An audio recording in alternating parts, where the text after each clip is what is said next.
The forest was full of shadows as a little girl hurried through it one summer evening in June. It was already 8 o'clock, and Sylvie wondered if her grandmother would be angry with her for being so late. Every evening, Sylvie left her grandmother's house at 5:30 to bring their cow home.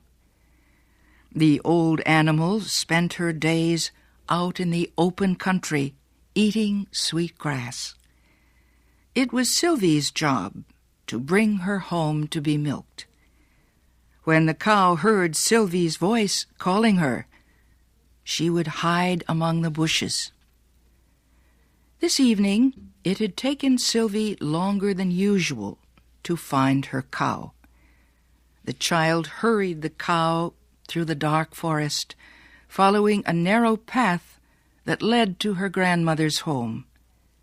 The cow stopped at a small stream to drink.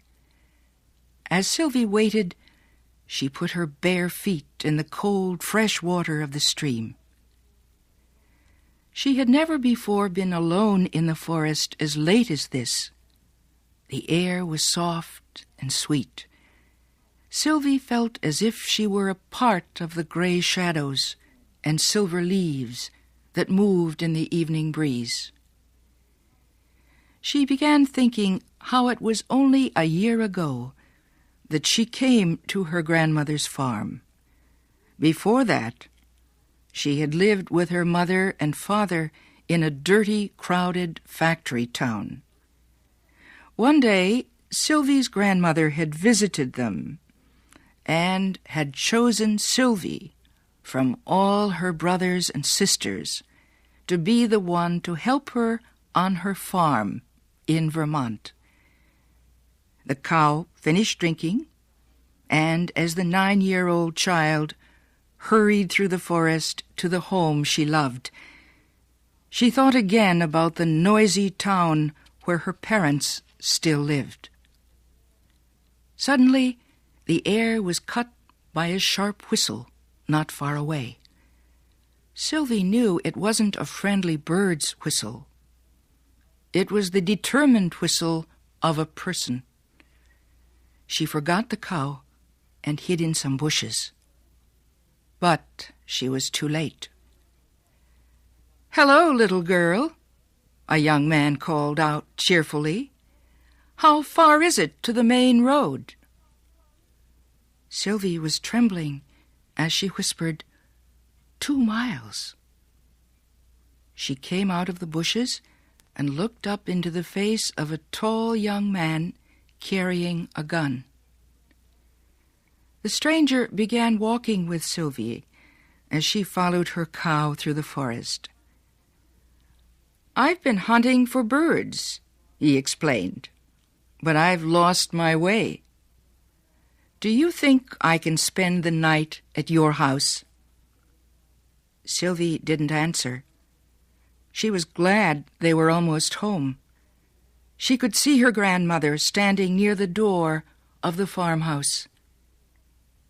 When they reached her, the stranger put down his gun and explained his problem to Sylvie's smiling grandmother. "Of course you can stay with us," she said. "We don't have much, but you're welcome to share what we have. Now, Sylvie, get a plate for the gentleman." After eating, they all sat outside.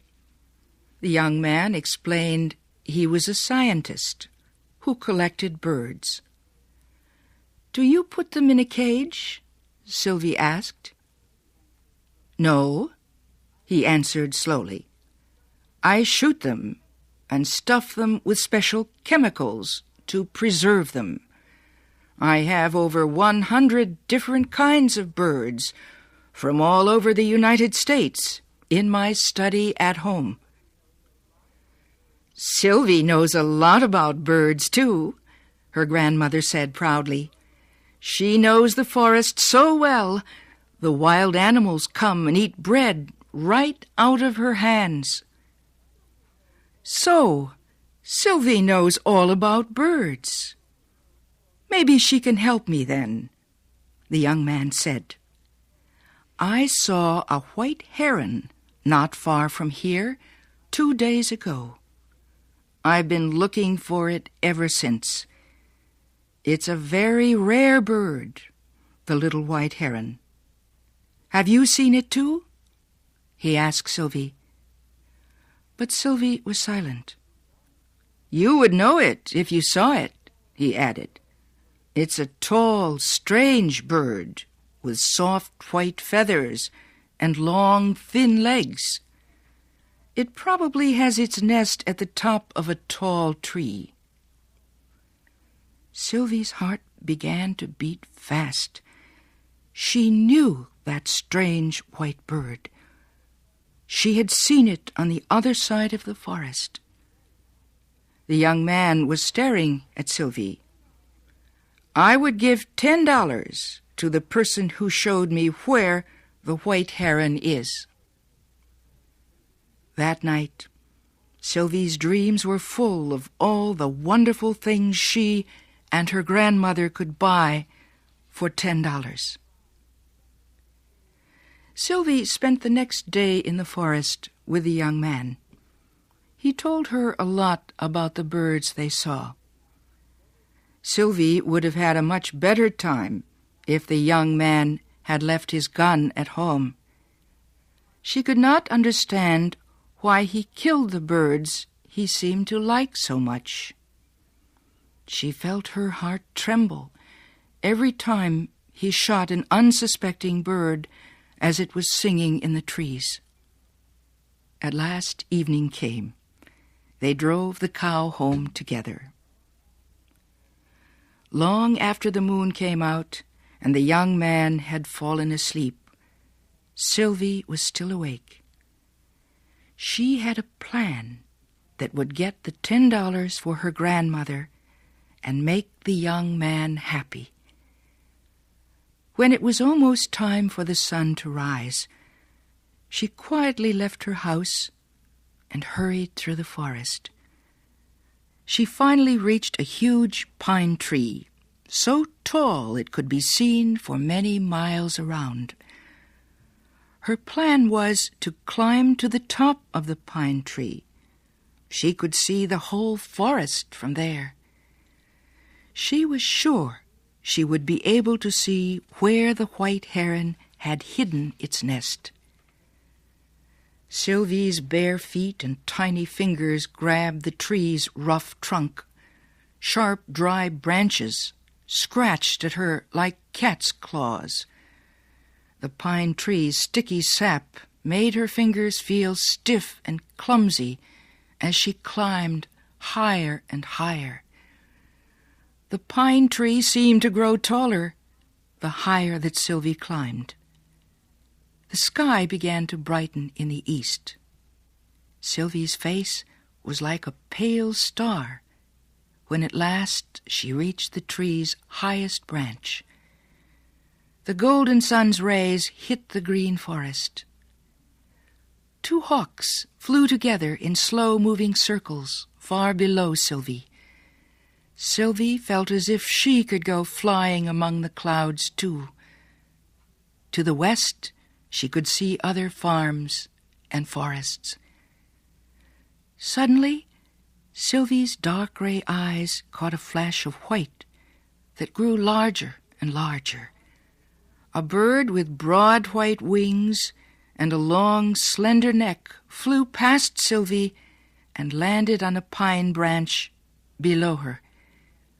The white heron smoothed its feathers and called to its mate, sitting on their nest in a nearby tree. Then it lifted its wings and flew away. Sylvie gave a long sigh. She knew the wild bird's secret now. Slowly, she began her dangerous trip down the ancient pine tree. She did not dare to look down and tried to forget that her fingers hurt and her feet were bleeding.